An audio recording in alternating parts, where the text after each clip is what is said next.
Ângela, você desenvolve um trabalho aqui na clínica. Como é esse trabalho? Como é a sua experiência? Boa tarde. Eu sou uma familiar em recuperação. A partir da minha experiência, do meu desespero, eu fui buscar ajuda. E nessa busca de ajuda para o meu familiar, que é meu filho, eu vim descobrir que o familiar adoece tanto ou mais que o paciente identificado, vamos dizer assim. Então, no início, ninguém lá de casa queria buscar ajuda. Quem era considerada a doente, a maluca, era eu. E eu vesti a camisa e fui me tratar. Lógico que eu tive a sorte de encontrar uma equipe, que foi a do Dr. Jorge Jaber, que era uma equipe especializada e que me deu uma orientação adequada. E com isso eu fui entendendo, fui me tratando, até eu poder, vamos dizer assim, identificar qual era o momento que eu deveria internar meu filho. Porque até então eu achava que eu apenas desconfiava que fazia uso da maconha, eu desconfiava pelo comportamento. E adolescente a gente sabe que passa por muitas fases.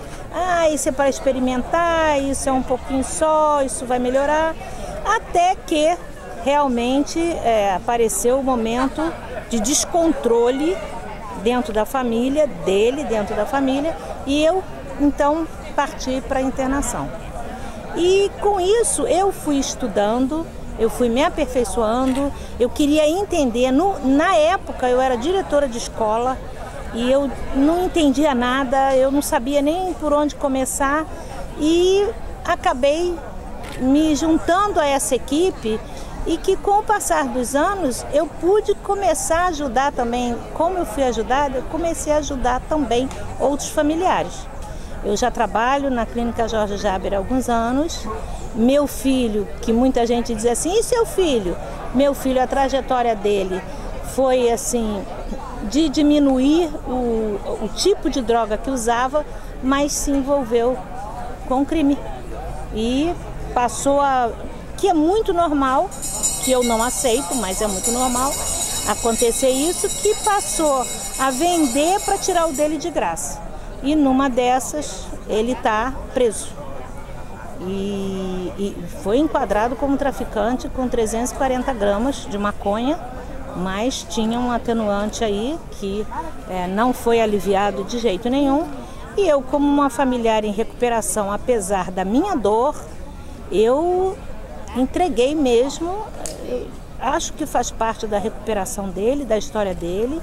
Ele teve 2 internações, ele sabia o que estava fazendo ou não, entrou numa roubada, como se diz, mas as consequências ele tem que pagar. A minha parte como mãe, eu não me sinto culpada. O que eu senti lá atrás, quando ele tinha 14 anos, eu me sentia muito culpada. Por que ele estava envolvido com maconha, com droga? Eu achava que a culpa era minha, era falta de diálogo, ou era diálogo de mais ou de menos. Eu queria encontrar uma explicação. E com a minha evolução, né, eu fui aprendendo que nada disso conta. Que isso é uma doença, que tem que ser tratada, tem que pedir ajuda, uma equipe especializada. A família tem que se tratar sim. Até hoje eu participo de grupos anônimos, eu participo de Naranon, de Alanon. A própria Clínica Jorge Jaber tem um grupo gratuito que funciona na Câmara Comunitária da Barra da Tijuca, toda quinta-feira, das 19 às 21 horas. Então eu estou sempre envolvido com recuperação. Independente se tem alguém próximo a mim, adoecido, da minha família, ou passando por um momento difícil como o do meu filho, eu não deixo de apoiar. Mas eu tenho que me fortalecer para poder saber conduzir essa situação sem entrar no desespero. Muito obrigada pela entrevista, Ângela. Nada.